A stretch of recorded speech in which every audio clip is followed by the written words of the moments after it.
So I mentioned Emmett Till in the last video, right? And I wanted to do some studying on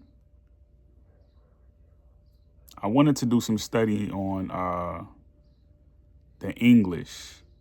I wanted to do some studying on the English because that always pondered me. Like, how could a kid from, Chicago go down to Money, Mississippi and whistle at a woman who's basically, English, right? He whistles at her. And you see that, J.W. Mollard, right, who is Welsh. And then you see Roy Bryant, who is basically, what is he? French and Scott. He's French and Scottish. You can look at him and tell, so I didn't even have to look that up. You can just look at him and tell. I didn't even have to look at their last names. I'm just going based off pheno features. So you look at them and you see this, right? And you notice that, it was very tempting, without really, because they showed like a rendition footage on this when I was a kid on, it was like a PBS or like a public television station in Chicago. No, was it in Chicago? No, it was in Detroit. It wasn't in Chicago.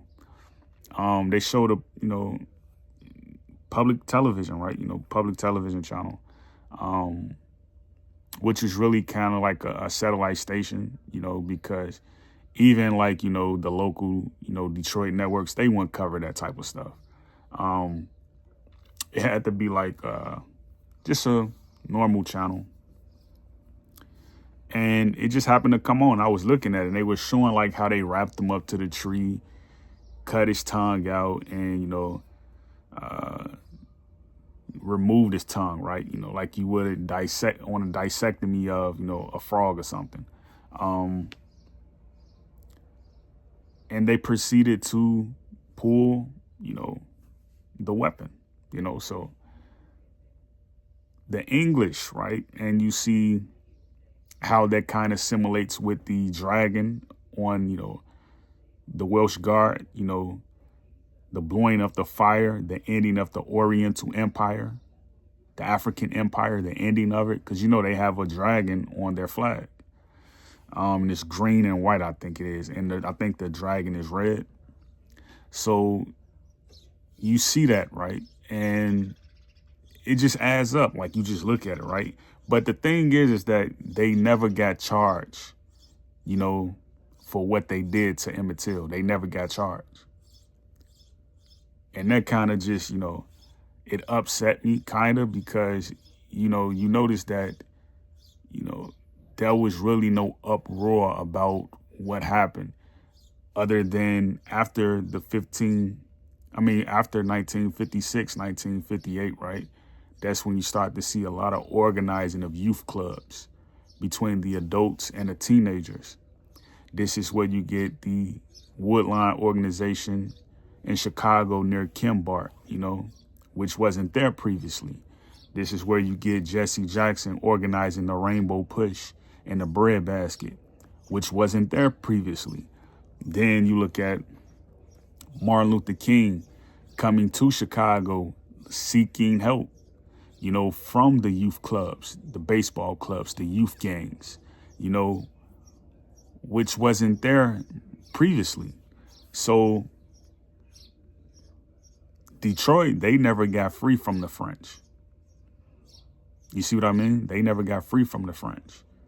And you notice like you have a lot of Welsh people who don't necessarily have the DNA of those people who are the offsprings of them, but they have their own unique DNA, which, incites the idea that they, basically gave birth to that nation, and they don't necessarily have any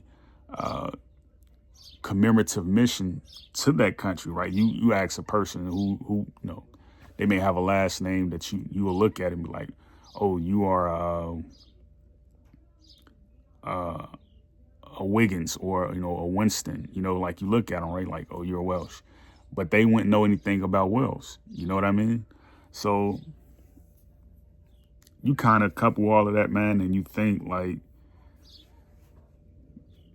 the world is kind of just sitting back and watching this kind of perspire, And a lot of people, because when you look at a medium that allows you to be social and you talk on it and you meet people,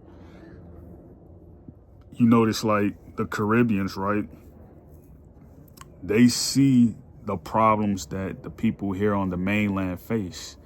But, the answers to the questions that many of them have is kind of, coded in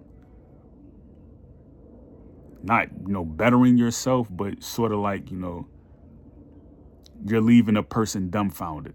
You know what I mean? And out of grasp that they can't even believe what you're going through themselves.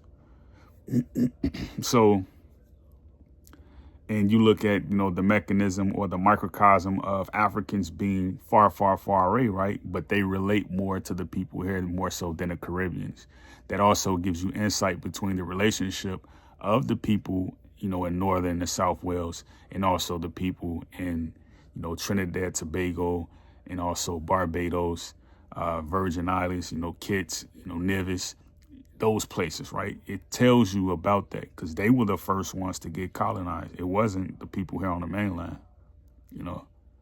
So when you listen to a person talk and you understand their speech therapy, you be like, okay, I know who this person is right now.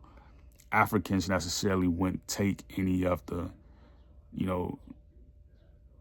the BS that's, shoved their way. They wouldn't take it. And you can kind of tell just by the way that they are, right?